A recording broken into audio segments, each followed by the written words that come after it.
Let's talk about origins, the branch of historical science that explains where the universe came from, where life came from, and ultimately where we came from.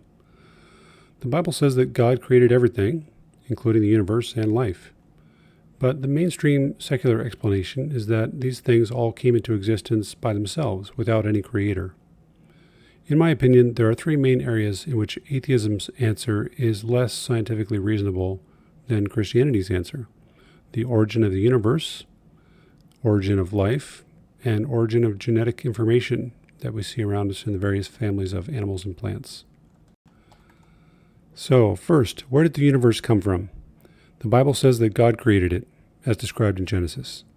The secular view is that it just spontaneously popped into existence. Now, in terms of science, the first law of thermodynamics says that in an isolated system, such as in the universe as a whole, mass energy is neither created nor destroyed. It is simply converted back and forth between different forms. For example, if you put 10 gallons of gas into your car, and after a couple days of driving it has all disappeared, and it's time to put more in, that gas did not disappear. Instead, it got converted into carbon dioxide and water and heat energy, and the heat energy was used to move your car around, and all that chemical energy you put in was eventually turned into heat and ended up radiating out into space where it's no longer useful to anyone. But we see that our world currently has lots of useful energy, such as the sun and other stars shining light and warmth down on us, and there's lots of matter in the world. So where did this come from? It's like if you take a walk and you find a cell phone on the ground which has a battery charge of 73%. And so you would ask the question, who charged the cell phone? Who wound up the energy in the universe? The most common secular explanation is that the universe just popped into existence out of nothing in the Big Bang. The problem is that this contradicts the science that we can see and measure that says that matter and energy is not created or destroyed. It also doesn't make sense philosophically to say that something came from literally nothing. Sometimes they will say that it came from a quantum vacuum fluctuation, but that just raises the question of where the quantum vacuum came from. A high-energy quantum vacuum that is spawning new particles is not the same thing as nothing in the philosophical sense, and so it needs an explanation.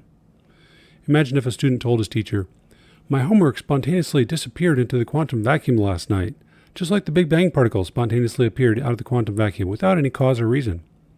How reasonable is that? That's the same logic that the secular Big Bang theory uses. Sometimes they will reply, "Well, I believe in an eternal universe. You believe in an eternal God. If you can't explain where God came from, then why do you expect me to explain where the universe came from?"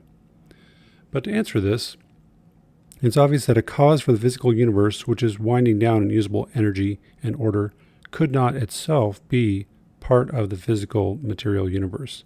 The cause would have to be supernatural, outside the physical universe of space, time, matter. There are more problems, scientific problems, with Big Bang theory. There's a horizon problem, which says that there's not been enough time for different parts of the universe to get to the same temperature that we measure since the Big Bang. So to solve the horizon problem, the secular scientists proposed that some mysterious thing called inflation expanded the universe extremely fast right after the Big Bang, and then for some reason inflation stopped. They don't know how or why. The Big Bang theory also depends on some things called dark energy and dark matter to make the theory work, but scientists have not yet found any direct evidence for these things. Also, in the scientific field of astronomy, to my knowledge, there's currently no viable secular explanation for the origin of stars or planets or the solar system. For example, with stars, the theory is that gravity pulled together clouds of gas until it got dense enough that it started having nuclear fusion and a star is born. The problem is that the gas particles would naturally separate from each other before they could get dense enough to start fusing. Scientists proposed that perhaps a shock wave from a nearby star exploding would compress the gas enough that it could start fusing to create a star. Do you see the problem? How did the first stars form without nearby stars to create the shock wave?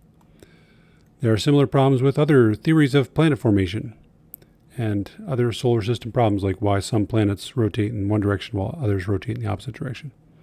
Also, some of the planets seem to be much younger than the theory suggests, such as Pluto and Saturn's rings and some moons of Jupiter and Saturn, which have active volcanoes, indicating that the inside of the planet or moon is still hot.